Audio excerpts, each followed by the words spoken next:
Alléluia. Est-ce qu'on peut glorifier notre Seigneur Jésus encore par des acclamations? Est-ce que tu peux le célébrer mieux que ça? Est-ce que tu peux acclamer Jésus, Jésus, Jésus, Jésus? Le premier-né d'entre les morts, fils de David. Alléluia. Amen. Avant qu'on s'asseye, je voudrais honorer quelques personnes.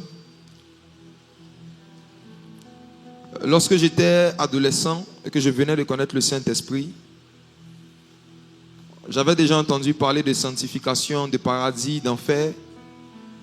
Mais la première fois où j'ai entendu parler de réveil spirituel, du ministère des anges, des signes, des prodiges et de miracles que Dieu fait par des jeunes, c'était à travers la vidéo du prophète Joël Francis Tatou. Il a été une source d'inspiration pour beaucoup d'entre nous. Et aujourd'hui, par la grâce de Dieu, il continue de pouvoir être une grande bénédiction. Je veux vraiment l'honorer, lui et son épouse, là où elle se trouve. Que Dieu les bénisse. Je salue aussi tous les pasteurs, tous ses fils qui travaillent avec lui.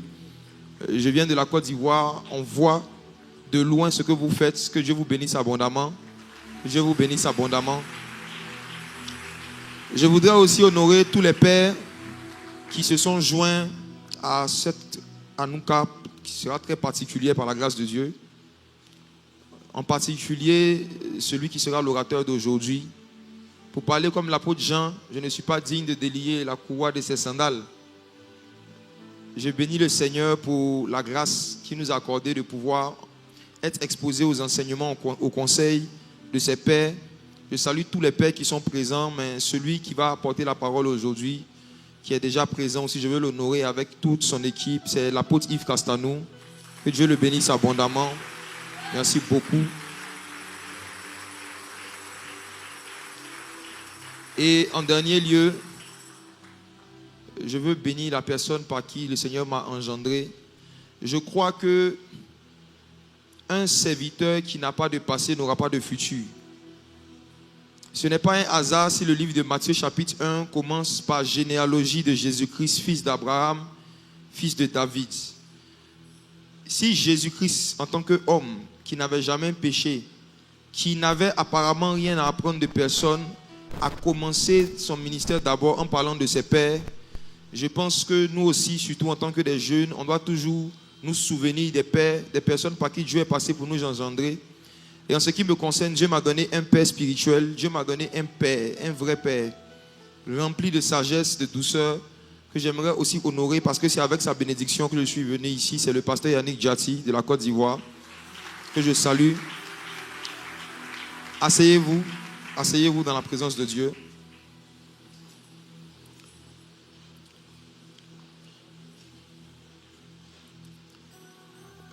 Le thème général que le Saint-Esprit a donné pour cette conférence, c'est prééminence. Est-ce que quelqu'un peut dire avec moi prééminence? Est-ce qu'on peut dire ensemble prééminence?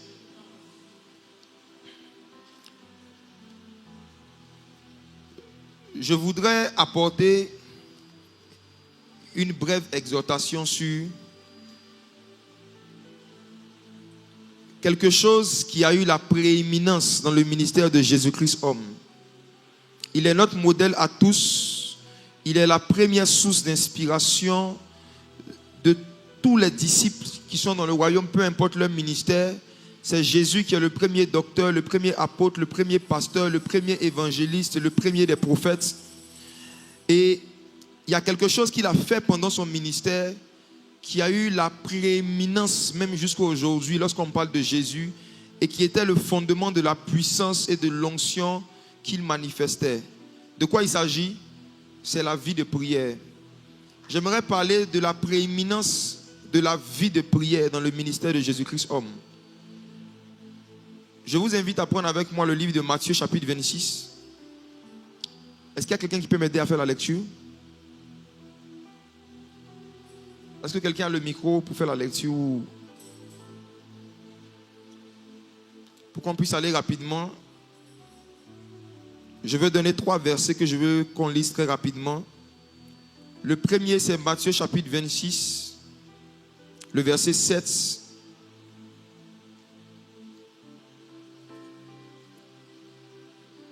Matthieu chapitre 26, verset 7. Matthieu chapitre 26, le verset 7.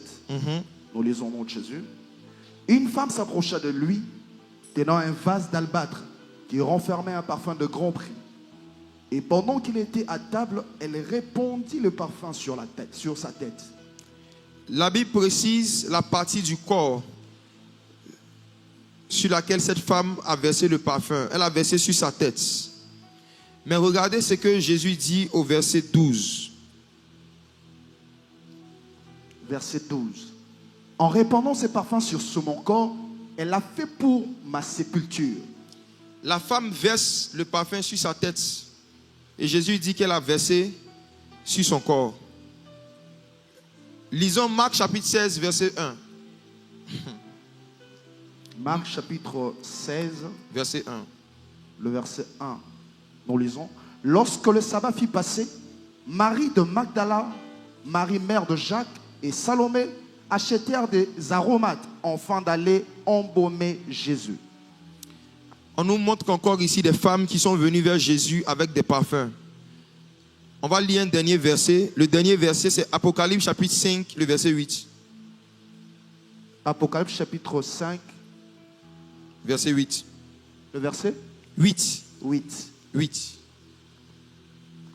Quand il y prit le livre, les 4 êtres vivants et les 24 vieillards se prosternèrent devant l'agneau, tenant chacun une harpe et des coupes d'or, remplies de parfums qui sont les prières de saints.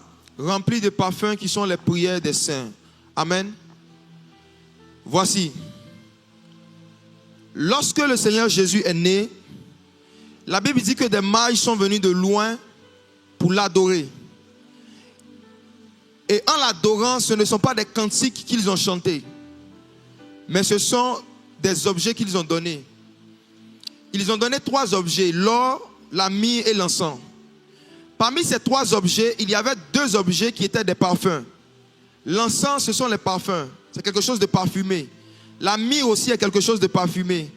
On voit que depuis sa naissance, il y avait la prééminence des parfums autour de Jésus. Les mages qui viennent l'adorer en donnant des parfums, c'est la même image qu'on retrouve dans Apocalypse chapitre 5, des personnes qui l'adorent au ciel avec des coupes remplies de parfums. Et ces gens qui nous expliquent qu'en fait ces parfums sont l'image de quoi? Des prières, des prières, des prières, des prières. Cela veut dire que dans l'adoration biblique, dans l'adoration spirituelle, il doit y avoir plus de prières que de musique. Il y a une prééminence des parfums qu'on voit dans le ministère de Jésus dès sa naissance. Et même à un moment de son ministère, une femme pécheresse qui vient vers lui et qui veut se repentir, qu'est-ce qu'elle fait? Elle n'ouvre pas sa bouche, mais elle verse sur sa tête encore des parfums. Encore image de la prière. Mes frères et sœurs, voici. Le Saint-Esprit, en poussant les mages à donner de la myrrhe et de l'encens, c'est-à-dire 2 cadeaux parfumés, il était en train de nous dire par là que lorsque le Messie allait commencer son ministère, il allait passer plus de temps à prier qu'à faire autre chose. La chose qui a eu plus de prééminence dans le ministère de Jésus, ce n'était pas d'abord la prédication, c'était la prière. Ce qui faisait la puissance et le poids de ses prédications, c'était les temps qu'il passait dans la prière. Mes frères et sœurs, aujourd'hui, je veux plus parler surtout à mes amis jeunes. Il y a beaucoup de personnes qui se lèvent et qui commencent des ministères de prédication. Beaucoup de jeunes se lèvent aujourd'hui avec cette facilité de créer une page Facebook ou Instagram ou TikTok. Beaucoup s'autoproclament prédicateurs, beaucoup s'autoproclament prophètes, beaucoup s'autoproclament eux-mêmes parfois dans certains ministères, alors que parfois même les anciens et les pères de leurs églises ne sont pas informés. Il y a un amour pour la prédication et il y a une prééminence et une multiplication de prédicateurs que nous voyons sur les réseaux sociaux. Mais si nous voulons être honnêtes, si on fait le bilan, il y a combien qui ont vraiment de l'impact? Il y a combien dont les prédications, les messages et les ministères poussent vraiment des personnes à venir adorer Jésus, poussent des personnes à se repentir, à abandonner le monde et à se convertir à Christ? Il y a beaucoup de discours, mais il y a très peu de puissance. Il y a beaucoup de gens qui parlent, mais il y a très peu de gens qui impactent et qui influencent. Et la raison, c'est parce que beaucoup de personnes n'ont pas une vie de prière proportionnelle au niveau de prédication qu'ils manifestent en public. Mes frères et sœurs, Satan est en train de se battre pour fabriquer une génération de jeunes qui aspirent beaucoup au prophétique, mais qui n'aspirent pas beaucoup à la vie de prière et de jeûne. L'ennemi est en train de se battre pour fabriquer une génération de personnes qui maîtrisent des versets, mais qui sont incapables de maîtriser l'intercession. Des personnes qui prennent plus plaisir à parler aux hommes qu'à parler avec Dieu. Conséquence, lorsqu'ils parlent aux hommes, leurs cœurs ne sont pas vivement touchés. Or, si on regarde le modèle, Jésus-Christ homme, il n'a prêché que pendant 3 ans et demi, mais il a prié pendant 30 ans. Pendant qu'il prêchait, il priait. Pendant qu'il priait, il prêchait. Et lorsque Jésus a été crucifié, qu'il est mort, le ministère de prédication de Jésus est fini. Mais jusqu'à aujourd'hui, il est assis à la droite du Père et il intercède pour nous. Ce que Jésus a commencé à faire et qu'il n'a jamais arrêté de faire, c'est de faire monter des parfums. Parce que Jésus sait que la quantité d'âmes qui sont touchées ne dépend pas de la quantité de messages qui sont prêchés, mais ça dépend de la quantité de puissance qui est dégagée. Frères et sœurs, voici, le jour de son baptême, on voit encore comment est-ce que la prière avait la prééminence dans tout ce qu'il faisait. Tous les baptisés qui venaient se faire baptiser par Jean ne faisaient que confesser leurs péchés, se faire baptiser et ils partaient. Mais Jésus, lorsqu'il est venu vers Jean, il a prié dans l'eau. Il est sorti en priant. Et la Bible dit que pendant qu'il priait, le ciel s'ouvrit. Frères et sœurs, ce n'est pas la prédication qui ouvre le ciel, c'est la prière. Ce n'est pas la prédication qui ouvre le ciel, c'est la prière. Mais voici encore une vérité profonde. Quand le Seigneur Jésus a commencé à prier, qu'il a vu le ciel s'ouvrir et que le Saint-Esprit est descendu sur lui sous la forme d'une colombe, Jésus n'a pas vu l'ouverture du ciel comme un signe qu'il devait commencer à prêcher. Mais il a vu l'ouverture du ciel comme un signe qu'il devait commencer à jeûner. Vous allez voir que lorsque le ciel s'est ouvert, Jésus est allé jeûner 40 jours. Frères et sœurs, les 40 jours que votre Père a déclarés, ce n'est pas pour que le ciel s'ouvre. C'est parce que le ciel est ouvert qu'on jeûne 40 jours. Jésus n'est pas allé jeûner pour ouvrir le ciel. Il est allé jeûner parce que le ciel était ouvert. Lorsque le ciel s'ouvre sur un pays, ce n'est pas un signe qu'il faut courir pour prêcher. C'est un signe qu'il faut courir pour jeûner et pour prier.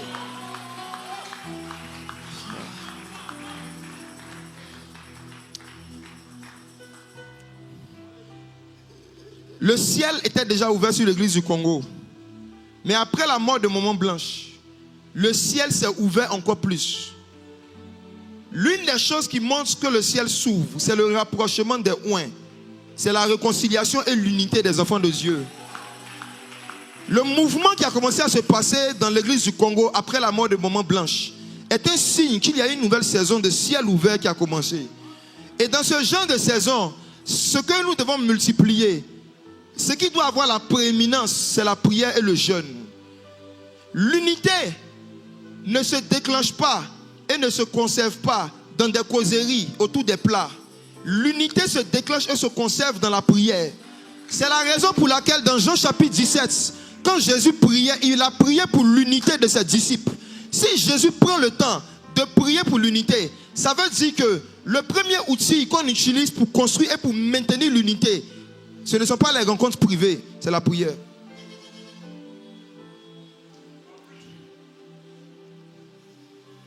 La prééminence du jeûne et de la prière était le fondement de la puissance que Jésus manifestait. Était le fondement de la puissance que les premiers prédicateurs manifestèrent. Dans la chambre haute, quand le ciel s'est ouvert et que le Saint-Esprit est descendu sur 120 personnes, il n'y avait pas eu 120 prédicateurs, mais il y avait 120 intercesseurs. Quand le Saint-Esprit est descendu, 120 personnes ont commencé à prier en d'autres langues. Et même quand une foule de personnes est venue qu'il fallait évangéliser, ce ne sont pas les 120 qui ont évangélisé. C'est un seul homme qui s'appelait Pierre qui est sorti et qui a commencé à évangéliser.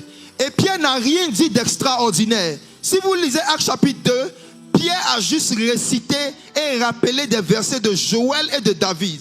Mais la Bible dit que les 3000 ont eu le cœur vivement touché. Ce ne sont pas les mots que l'apôtre Pierre a utilisés qui a touché le cœur des gens, mais ce sont les prières des 119.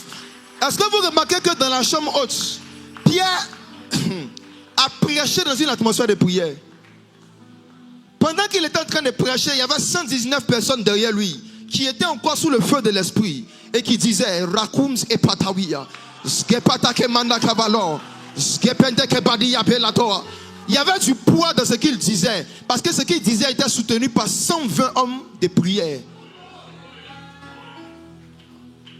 Vous aimez acclamer vos pasteurs et vos prophètes, mais combien jeûnent pour eux? Vous vous plaignez souvent quand vous êtes dans des églises qu'on ne sent plus l'onction. Les choses n'avancent pas. Est-ce que toi-même ta vie de prière avance? Souvenez-vous que le prophète Élie, lorsqu'il a été menacé par Jézabel et qu'il a fui, quand Dieu l'a rencontré, Élie ne savait pas qu'il y avait plus de 7000 prophètes intercesseurs qui ne prêchaient pas, qu'on ne voyait pas, mais qui étaient cachés quelque part, qui n'avaient pas fléchi genoux devant Baal. Ça veut dire qu'ils avaient les genoux fléchis devant Yahweh. Parce que les hommes ordinaires marchent avec leurs pieds, les prophètes marchent avec leurs genoux. Élie dit à Dieu, je suis resté le seul parmi les prophètes. Dieu dit non, toi tu es un prophète prédicateur, mais il y a des prophètes intercesseurs. C'est à cause de que le ciel s'ouvrait avec une certaine facilité lorsque tu prophétisais. Élie, tu coulais facilement dans le prophétique parce qu'il y avait des hommes qui avaient les genoux fléchis.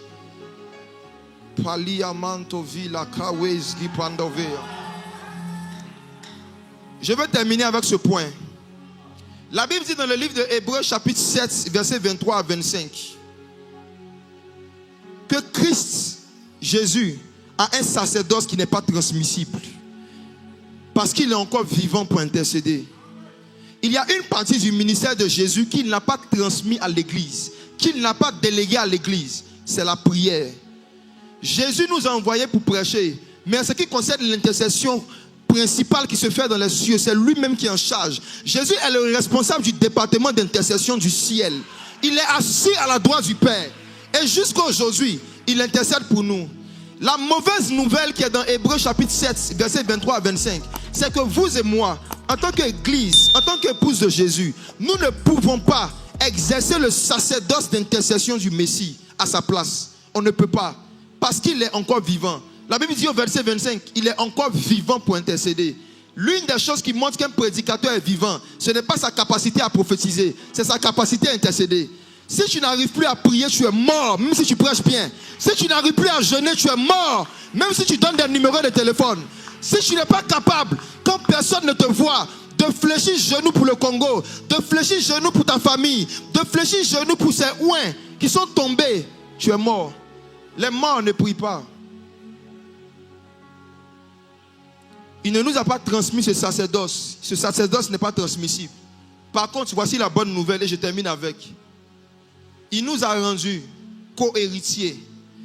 Il ne nous a pas transmis la chose, mais il nous a donné la capacité de participer avec lui, de rentrer dans la salle des parfums, la salle des prières. Il nous a donné la capacité et la possibilité de nous joindre à lui pour élever nos voix en faveur des nations. Il a mis en place un système. Frères et sœurs, je dis un système. Bien-aimés, je dis un système. Le système qu'il a mis en place pour donner à tous ceux et celles qui veulent l'aider, participer avec lui dans le ministère de l'intercession, c'est le parler en langue. Le parler en langue est le seul don qui est nouveau dans la nouvelle alliance.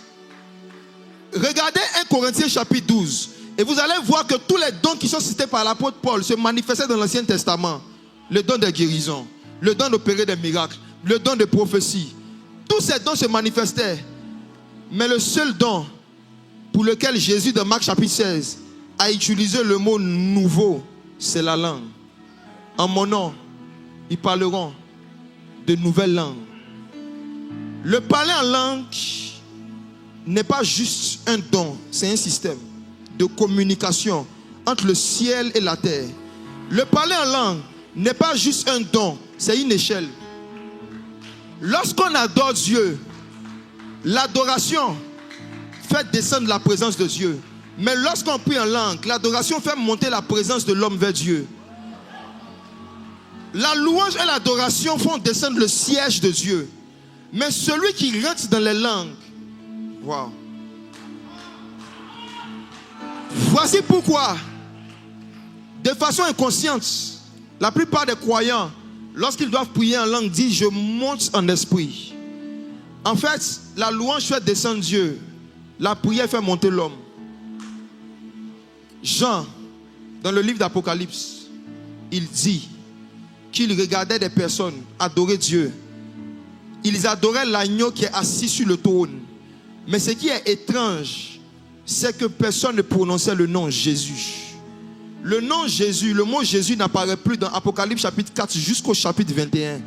Jean regarde comment est-ce que les gens adorent. Il a essayé de nous retranscrire les choses en grec et en français. Mais la vérité, c'est que les vrais adorateurs adorent en esprit. Je vais expliquer quelque chose. Il n'y a personne qui adore Dieu en français au ciel. Les vrais adorateurs n'adorent pas en lingala. Les vrais adorateurs n'adorent pas en anglais. Les vrais adorateurs n'adorent pas en français. Les vrais adorateurs adorent en esprit. En esprit. En esprit. Jean a vu des gens qui adoraient l'agneau en esprit. Il nous a décrit la scène de l'adoration. Et à travers le don d'interprétation des langues, il a pu nous donner les mots qu'ils utilisaient pour adorer l'agneau en esprit. Mais la chose que Jean n'a pas entendue, c'est le nom Jésus.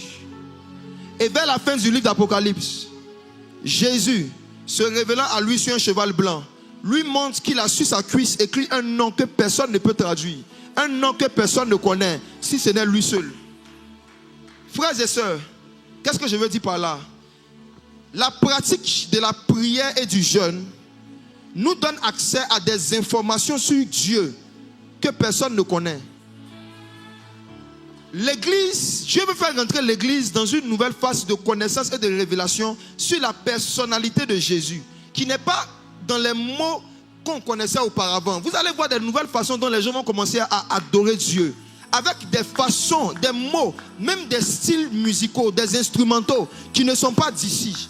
À travers la prière, Dieu veut nous donner accès à des choses cachées. Ce que l'œil n'a point vu, ce que l'oreille n'a point entendu, ce qui n'est point monté au cœur de l'homme.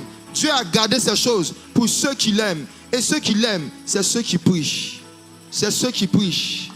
Homme de Dieu, Satan va se battre en 2025 pour qu'après Hanouka, après ces 40 jours de jeûne, tu ne jeûnes plus. Satan veut que tu aies juste un temps de jeûne. Jésus veut que tu aies une vie de jeûne. Un temps, c'est ce qu'on fait juste pendant 40 jours. Une vie, c'est ce qu'on fait chaque semaine. C'est ce qu'on fait chaque semaine. C'est ce qu'on fait chaque semaine. C'est ce qu'on fait chaque semaine.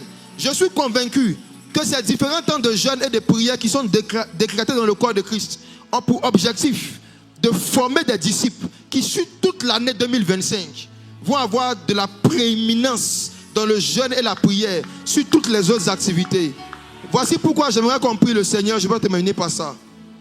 On va prier. Quel est l'état actuel de ta vie de jeûne et de prière? Avant Hanouka, c'était comment? Après Hanouka, ça sera comment? Souviens-toi que l'année dernière, tu avais aussi participé à un jeûne de l'église. Mais les 6 mois qui ont suivi, est-ce que tu as continué de garder cette culture, de chercher Dieu dans le jeûne? Celui qui a le micro pour faire la lecture. Bon, je vais lire rapidement un verset. On va prier sur la base de ce verset. J'aimerais lire Luc chapitre 5. Lorsque Dieu va commencer à vous utiliser puissamment dans des domaines et dans des dimensions dans lesquelles il ne vous utilisait pas, qu'est-ce que vous devez faire pour conserver l'onction le plus longtemps possible? Commencer à prophétiser n'est pas difficile. Commencer à opérer des miracles n'est pas difficile. Ce qui est difficile, c'est continuer sur une longue période. Lorsque Saül avait envoyé ses soldats pour poursuivre David, la Bible dit que ces soldats commençaient à prophétiser, mais ils n'ont pas continué après. Parce qu'ils prophétisaient sous une atmosphère, mais leur prophétique n'était pas fondée sur une relation. Tu peux prophétiser après aujourd'hui parce que tu serais venu ici et l'onction de la maison va te suivre. Mais est-ce que dans 6 mois tu pourras continuer? Luc chapitre 5 verset 15. Je lis rapidement. Sa renommée se répandait de plus en plus. Les gens venaient en foule pour l'entendre et pour être guéris de leur maladie. Et lui, Jésus, il se retirait dans le désert et il priait. Et il priait. Plus le Saint-Esprit utilisait Jésus, plus Jésus partait en retraite. Plus sa renommée se répandait, plus Jésus priait. Plus les signes se multipliaient, plus il multipliait ces temps de jeûne personnel. Si vous voulez conserver longtemps ce que vous allez recevoir pendant cette conférence, que Luc chapitre 5, versets 15 à 16 devienne votre boussole. Nous allons prier. Nous allons demander au Saint-Esprit, cette année 2025, de nous aider à rester dans la salle des parfums, la pièce des parfums, là où on adore le Père en esprit, là où on peut entendre ce que Christ dit au Père en faveur des nations, pour le reproduire sur la terre à travers de nouvelles langues. On va demander au Seigneur que nos vies de prière et de jeûne deviennent constantes et consistantes jusqu'à la fin de cette année 2025. Prions le Seigneur. Père éternel, Dieu des esprits des apôtres, Dieu des esprits des prophètes, toi qui as dit que ta maison doit être appelée maison de prière pour les nations, voici, tu nous fais rentrer dans une nouvelle saison où le ciel est ouvert. Je me rappelle que lorsque le ciel s'ouvrit, tu as utilisé l'ouverture du ciel pour aller dans les déserts, pour jeûner, pour prier, et tu es sorti revêtu de la puissance de l'Esprit. Père éternel, dans cette saison de jeûne, dans cette saison de prière dans laquelle nous sommes, que notre ciel soit ouvert et que notre ciel reste ouvert. Fais de nous des hommes et des femmes qui ont une nouvelle appétit pour le jeûne. Fais de nous des hommes et des femmes qui ont une nouvelle passion pour la prière. Fais de nous des hommes et des femmes qui sont capables de fléchir genoux, loin des caméras, loin des acclamations, loin de la foule, pour chercher celui qui s'appelle Je suis, celui qui est assis sur le trône.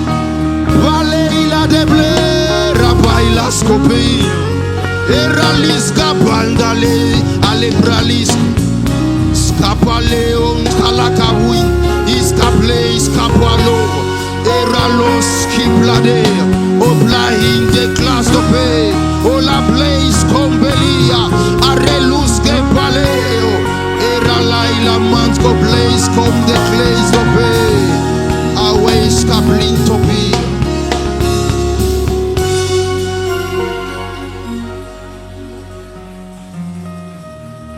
Le Saint-Esprit m'a dit qu'en 2025, il y a un manteau qui veut répandre et vulgariser. L'esprit de prière.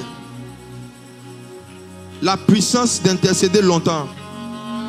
Ce n'est pas un exploit humain que d'être capable de sacrifier des heures de sa vie, des jours de journée, pour prier et intercéder pour quelqu'un qui n'est pas nous. Nous ne savons pas ce qui est convenable de demander dans nos prières. Romains chapitre 8. Mais l'Esprit nous aide. Il y a des personnes ici que l'Esprit de Dieu veut aider à prier beaucoup plus. À prier plus longtemps que ce qu'ils sont capables de faire. L'Esprit est là pour vous aider. Si tu es en train de m'écouter, que ce soit dans la salle ou en direct, et que tu veux qu'en 2025, l'Esprit t'aide à ce que l'intercession ait la prééminence dans ta vie. Que l'Esprit t'aide à ce que les longues prières et les jeûnes deviennent un style de vie pour toi. Tu vas lever les mains où tu es, tu vas fermer les yeux. Si tu as besoin d'être aidé par l'Esprit à dépasser tes limites dans le domaine du jeûne et de la prière, il y a quelque chose dans ce lieu. Il y a quelque chose. Il y a quelque chose de Dieu.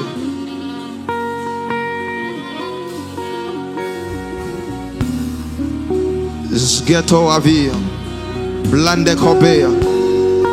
La puissance du Saint-Esprit va commencer maintenant à pouvoir alimenter de force plusieurs personnes. Je vois des jeunes gens, des jeunes filles, des vieillards sur qui l'esprit de prière est en train de se répandre.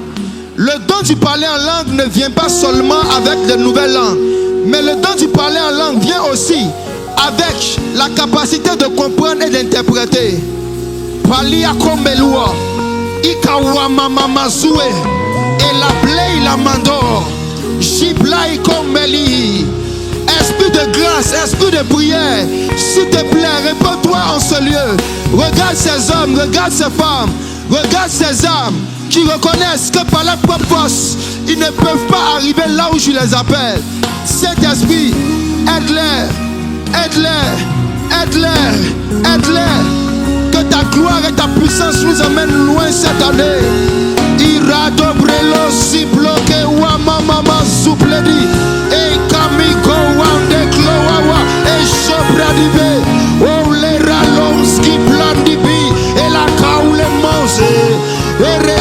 la mazo brengo pe la bailo pe e la brei sado il la brai la mando e le clai la scopea ai le close de palia e la bra le scopea il la scomme la pia e tocca wen tupia a leon de palia e rollo si pladea i rollo scapelia e lo blam scapato e le blam scapalea i so play come away.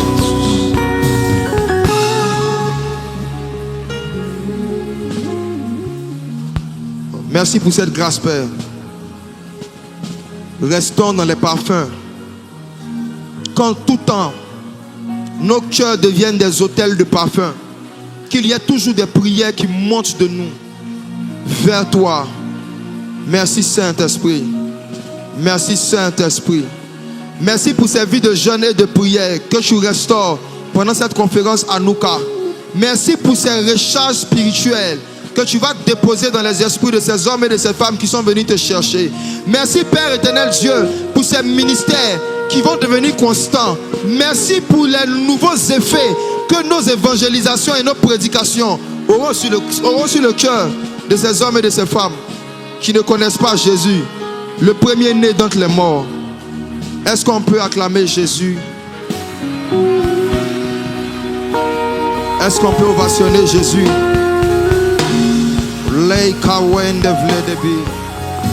Amen. Avant de s'asseoir, j'aimerais qu'on prenne une offrande. La Bible dit que Daniel avait décidé de jeûner et de prier. Il s'attendait à une réponse. Et Daniel dit que c'est à l'heure de l'offrande qu'un ange s'est approché de lui d'un vol rapide. Daniel ne faisait pas que jeûner et prier. Il avait additionné à son jeûne et sa prière une offrande. Et Dieu l'a visité. Je crois fortement que l'Esprit du Seigneur va davantage nous visiter pendant cette conférence. Et nous devons apprendre à répondre et à soutenir financièrement à l'œuvre de Dieu avec ce que Dieu nous donne.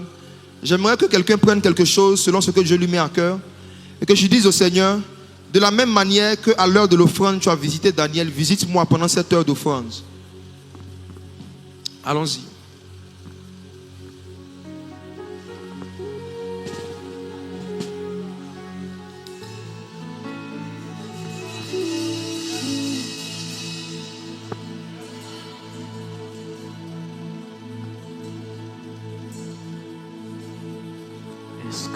Est-ce que quelqu'un peut s'approcher avec son offrande? Est-ce que vous pouvez vous approcher?